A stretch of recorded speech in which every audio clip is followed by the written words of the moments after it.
also believes na, number one, the contract must be canceled, and number two, the service must go on. So we just need to immediately find, perhaps under emergency acquisition or emergency na service contract, na meron ng contractor na magpasok, or if not, the government itself will do it. Ako mismo, ang gina-imagine nako is, if the contract is canceled, naman ta mga authorities like the Light Rail Transit Authority, na taas-taas na po ang ilang experience in running a train system, ug ang atong PNR, Philippine National Railways Corporation, na they have a longer history of running a train system. No? They can temporarily take over the train system, the maintenance of the train system, until such time na we will find a provider, a credible provider, na hopefully long-term na credible provider for our train system. That is what I am hoping na mangyari. Of course, kining atong problema is an ongoing concern, it's an ongoing problem.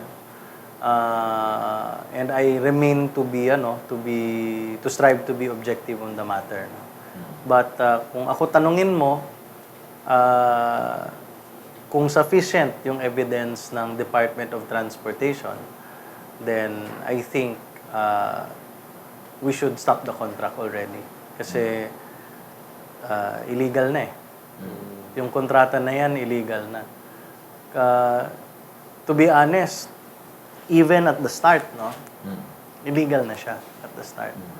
Karon lang ko kakita ng 3.8 billion peso contract na a 3-day-old joint venture ang nakakuha ng kontrata. Billions. 3.8 billion. So, sagol na diha ang pera sa Mindanao. So, this is not a light matter. Pero konti lang talaga nakakaintindi ng problema. Buti na lang na gistudyohan jud na ako. And nakita ko talaga it's a very, very big problem. Sa mga kaigsunan, nato lang ng tiwason ng issue sa MRT sa sunod na itong episode. No? Medyo bugat kayo. Isuta na ato lang ng hinahinayan. No? But just to mention, gahuna-huna ako na I think it is time for me to deliver a privileged speech on the matter. So, perhaps next week, before Congress adjourns, mag-speech na ako dito. At nga na ito na. Light moments ata. Okay, lain pagkatikaran ni Congressman Jericho Coco Nograles. Murag na inahitabong dental mission sa Digos, no? Di kaya ko sigurado ko. Pero sigurado ko gikan to sa imong opisina among dental mission. O tungod niya, namungutanan na lang po kung nagpadayon pa ba ang operation tuli ni Congressman Coco Nograles. Okay, so ang dental mission dito sa Digos na ay nagsolicit na grupo sa among opisina, gipresenta na sila scheduled dental mission sa Digos, and nangita sila suporta from Congressman Coco Nograles. And nakita na ako, gistudyan na ako ang ilang request, no, and gi-validate, and yun, nagpadala kami ng medisina, mga antibiotics para sa mga doktor and other help para yung maging successful yung kanilang dental mission dito sa Digos. So, dagan daw nagpabunot. Dagan po nag-check up dito, and at least lipay kayo mga tao, and we're very happy na we were given the opportunity to help, and at the same time nakatabag jud may. And that's good. Sa Operation Tuli naman, dayon gihapon ang atong Operation Tuli, but I think we are coming to a close kay ang Operation Tuli is usually good for the summer months kay mga bata libre na sila, and mag-start na yung classes nato.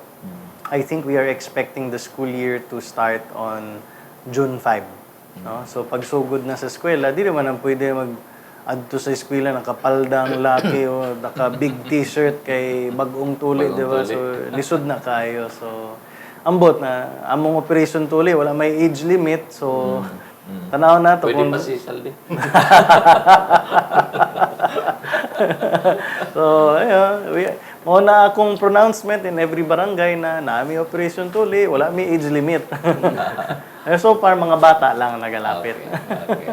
Congressman Coco Nograles, di nata sa ikaduhang parte sa atong trumanon, ang kalambuan daratanan. Siyempre, atong isigutan ang mga nagunang isyu karong mga panahon na ang pagdeklara sa martial law sa Mindanao Yes. na pinagisab ni Presidente Rodrigo Roa Duterte. Suportado ba ni Congressman Coco Nograles? Yes, in fact, pag matana ko, last Wednesday that is when I found out na nag-declare na pala ng martial law for the whole Mindanao group of islands. No? Ang first na thing that I did is nanawag ko sa akong mga constituents.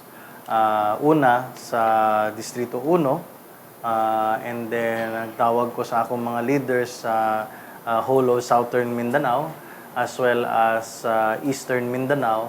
And I also called ang mga leaders nako dito sa 1st District of Sulu. So, tanang mga areas na ginaalagaan ko talaga, nangita kog mga opinion. So, una sa tanan, diri sa syudad sa Davao, so far, tanang mga leaders nag-report sa ako na they welcome it. There is no change and hindi sila takot. Kasi yan ang number one na question ko talaga eh. May concern ba? May takot ba? Kay kanang concern, pwede mo ma-address. Yung takot, mahirap ma-address yung takot. No? And so far, people are not afraid of martial law. At least, yan yung report sa akin sa mga leaders. Pangalawa, sa Region 11, gi-check ko, ang concern na naglabas naman sa region is that merong mga areas na merong mga rebelde sa Region 11. So, in the areas na merong rebelde, yun lang nga ang giniisip nila, magkagubot ba? Because nandun yung rebelde, and then the martial law was specifically to quell rebellion also. So, those areas, meron silang concern na sinabi. Pag follow-up question ako sa ilaha, what is the specific concern you're afraid of? Siyempre, yung sa kanila is baka may military abuses. So sabi ko, hindi naman siguro sa panahon ni Digong. So let's give it a chance. Let's just cooperate. What is important, kung kinsa man ang mga suspicious diha, you have to report to the proper authorities. You have to report to the proper authorities.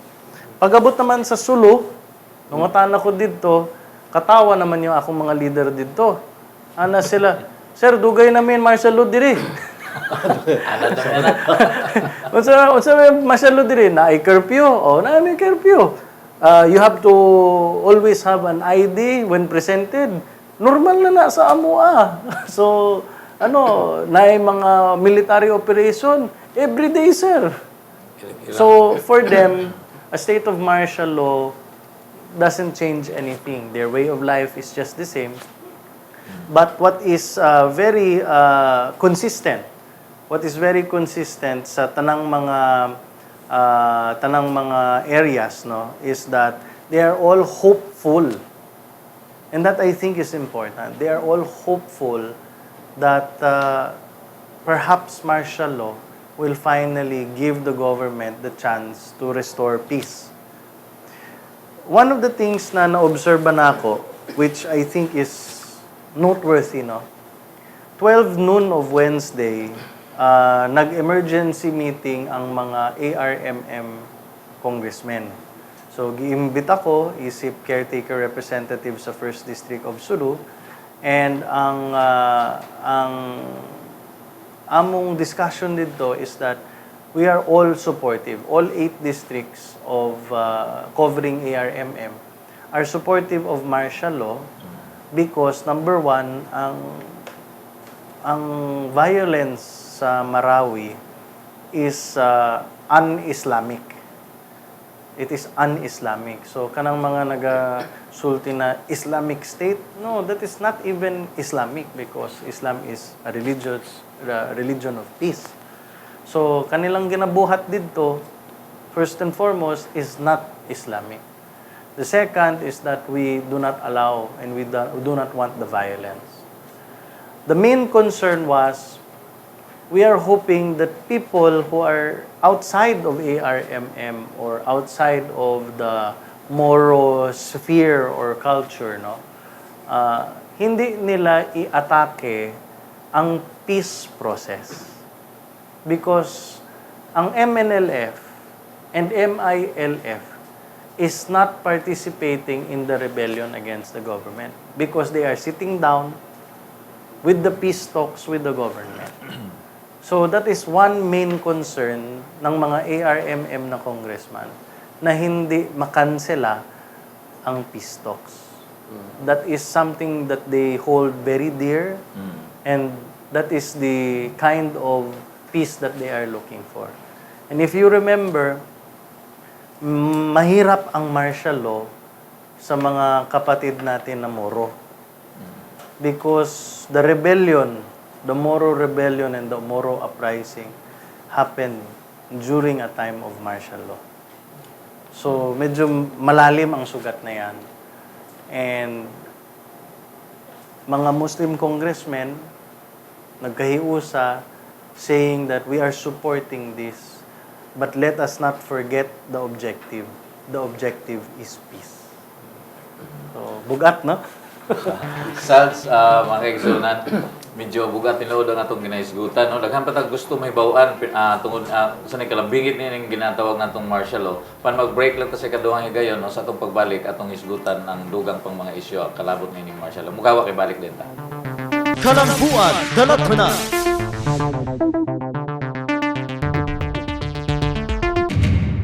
Okay kaayo. Okay kaayo. Okay kaayo. Okay kako. Okay kaayo.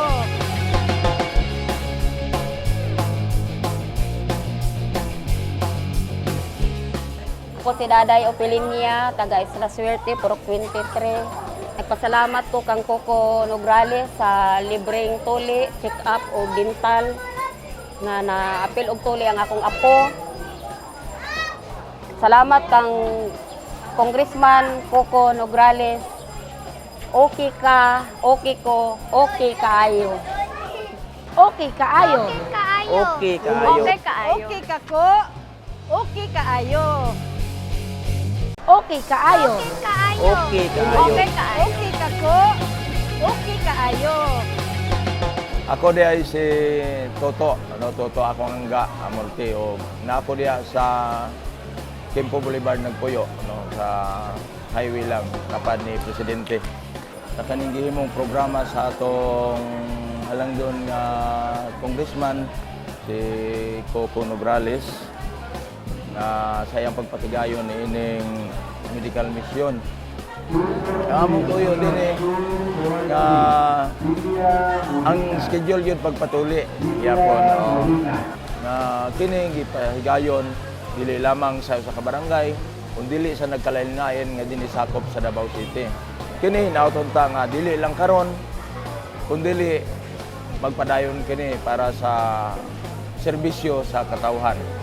Para kanako okay ko nini o okay tang tanan kini alang sa kayuhan. Salamat. Okay kaayo. Okay kaayo. Okay kaayo. Okay kako. Okay kaayo. Kalambuan, Dalatana. Mga kaigsunan, balik ta sa itong programang Kalambuan Dalatanan. Atong ginasgutan karon ang isyu sa martial law. Salz, mo higit. Congressman Coco Nograles, sa anong punto po papasok sa eksena ang Kongreso sa usaping martial law, Congressman? Sa atong constitution, we are required that Congress will convene in joint session para mag-vote on any necessary revocation or suspension ng martial law. And kung affirmation lang, in other words na sumusuporta kami sa martial law, hindi na namin kailangan mag-convene. So when is it? So necessary for us to come together, that is when naay siguro congressman or senator na mag-file ng resolution for the revocation or suspension of martial law. That is when we come together and we have to vote. So, in order to suspend or to revoke martial law, you will need at least 1/2 of all the members of Congress. So, all yan hindi yung all of the members present. That is, all of the members of Congress. So, that depends on the role of members. So, that is the role ng Congress according to our Constitution now. Okay. Alang sa kasayuran sa atong mga tigpaminaw, Congressman Coco Nograles, kung sa ba ang buti pasabot niya yung ginatawag na itong suspension of writ of habeas corpus? So, okay. The suspension of the writ of habeas corpus allows the government to execute warrantless arrest. Kung suspicion ng government na isang tao na kasama siya sa cause for the martial law, which in this case is rebellion or invasion, no? Kung alam nila na this person has to be arrested for that, then i-aresto siya without the need for warrant. However, naatay mga safeguard na. Kung merong na aresto na tao with the suspension of the writ, no, that person arrested should be judicially charged within 3 days. Kung hindi siya ma-charge within 3 days, the government is required to set that person free. Maski nag-warrantless arrest siya. Kailangan yan na ma-charge siya. Kung hindi ma-charge, sorry, walang hold ang government yan. Okay, alam niya itong mga wala pa gipakataon niya itong nagdeklara og martial law si Appeal ko? appeal ka. Si Pangulong Marcos, no? Ug alam niya itong dili kayo matukion sa atong history. Unsa bay kalahian sa martial law ni President Marcos ug martial law ni President Duterte? Okay, una sa tanan, yung martial law ni Marcos was called under a different constitution. That was not the constitution that we have right now. That's number 1. Number 2, the martial law of Marcos allowed for the suspension of the constitution, the suspension of the courts, and also the abolition of Congress. Karon, yung martial law cannot do that. You cannot suspend the operation of the courts, and you cannot abolish Congress under this martial law. So, our current constitution already addressed the previous problems of the previous martial law. So, we are safe with this one, so to speak. Pati ang freedom of the press, murag wala pod ka na ito, no? Hindi pwede i-touch yan, no. Ang maganda kasi ngayon, if I could say so, no, yung martial law right now, the provisions in the Constitution is very, very, very clear when it says that civilian authority is above the military. Always yan. And that has to be the number 1 thing there. And civilian authority, by political theory, rests in Congress also. Because Congress is the representatives of the people. So kami mga congressman, kami ang naga-safeguard for any abuses doon sa martial law. So if we trust the president, then we can go with the martial law. And at this point in time, the president has the support of Congress. Okay. Congressman Coco Nograles, usa po'y imong masulti sa hulga ni Presidente Rodrigo Roa Duterte nga mapailawom ang Kabisayan o ang Luzon sa martial law. Iklaro nato niya, who has the power or the right to call martial law? It is only the President of the Republic. Even Congress does not have that constitutional power. Wala kami power niyan. Yung power lang ng Congress mag-revoke or suspend ng martial law. But to call for martial law, that is a privilege of the President. Kami sa Congress, safeguard kami. Even the Supreme Court. The Supreme Court can hear a complaint about martial law by any civilian. So kung civilian ka, galit ka, punta ka doon sa Supreme Court, file ka ng case doon, and the Supreme Court can has to, hindi can, but has to resolve that within 30 days, makadesisyon sila regarding a complaint sa martial law. So that's the big difference there. So going back to the question, kung ang presidente magtawag ng martial law sa Visayas, sa Palawan, the whole of it or a part of it, that is his right, that is his privilege. So pwede. So, objective muna tayo. Objective muna yung pag-usapan natin. Can he call for it? Yes. What are the reasons for him to call for that? If there is rebellion, invasion, and suppress lawlessness. Congressman Coco Nograles, base sab sa imong naibawan, unsa ba ning Maute Group nga mo'y hinungdan sa martial law? Ang alam ko kasi dito sa Maute Group, yung history na nabasa natin is that nag-start ito sa isang pamilya and then they have pledged their loyalty to away from the Republic of the Philippines and towards the Islamic State. So itong Maute, they started this rebellion in Marawi as well and even went so far as to change the flag. Ang flag pa ng ISIS, ng Islamic State, ang gibotang. So pwede ka rin mag-argue na ano yan, hindi ba invasion yan? Pinalitan mo yung flag ng Pilipinas, ginawa mo ng flag ng Islamic State? Is that not invasion? Islamic State, hindi naman yan galing sa Pilipinas eh. Galing yan sa labas eh. So, even if you ask yourself na, oh, is this real? Are they really members of the Islamic State? Or are they just sympathizers of the Islamic State or the supporters of the Islamic State? Regardless na yan.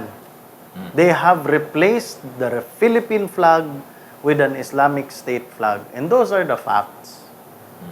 Makatana ka dito. Makatana ka dito sa Marawi. You ask Marawi, do you need the Philippine government to come in and help? Yes. They are fleeing their homes. They are helpless. There is lawless violence. Kaya kanang mga criticize about martial law, they don't know what they're talking about. They really don't know what they're talking about.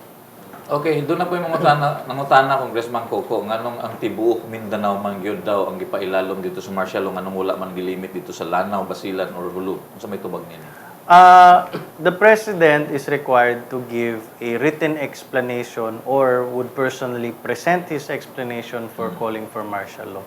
Kining written explanation niya arrived at 9:55 p.m. in the House of Representatives last Thursday.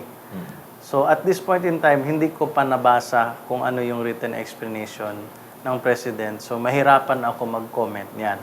However, isip isang congressman from Mindanao o caretaker congressman sa 1st District of Sulu na ako'y access sa mga confidential and top secret information. I am not at liberty to share that information. Hindi ko pwede masabi yan. However, yung sa nabasa ko naman sa information na yan, ako mismo kumbinsido na tama yung ginawa ni Digong na mag-call ng martial law for the whole Mindanao group of islands. Hindi ko lang ma-discuss bakit. Pero at least trust me na lang sa opinion ko na tama ang ginagawa ni Digong. Okay, dinis Davao City, agig epekto sa deklarasyon sa martial law, gipailalom ni Mayor Inday Sara no, ang siyudad sa Davao sa gitawag natong lockdown status. Pero gi-downgrade na niya. Gi-downgrade niya sa hold and secure status. That's correct. So ba ipasabot sa mga pinulungan? So basically, naka-heighten lang yung alert natin. Everybody is required to have an ID at all times and then wag tayo mag-unnecessary movements na lang within Davao and report suspicious activities sa atong mga proper authorities. Otherwise, life goes on and we'll just be a little more vigilant. Ang na-notice nato ever since Wednesday, mataas na ang ating presence of military and auxiliary and police auxiliary, which I think ang reception naman sa atong mga mga silingan, no, and everyone here in Davao, they are welcoming this.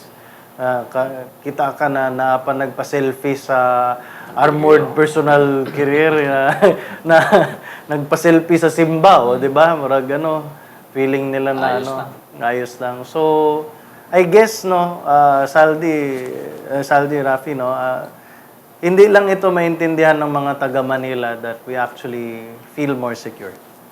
Congressman Coco Nograles, dili ka kini makahatag dakong epekto sa turismo diri syudad sa Davao, kini maong pangitabo. I believe that meron siyang effect.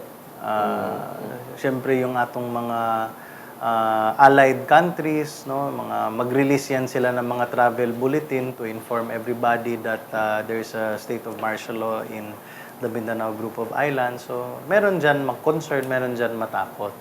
But I think it is a bigger problem kung hindi natin ma-solve ang violence nga. And there's escalating violence, and the martial law is a tool to arrest escalating violence and bring back the normalcy that we are looking for. Ang mga membro sa New People's Army naghulga, Congressman Coco Nograles, nga kini bang pakusgan nila ang pag-atake sa militar ilam sa martial law. Sa inyong reaksyon masultian? Kung tinuod ang ilang hulga, then that will be an act of war on their side, and I think the government should suspend the peace talks with them.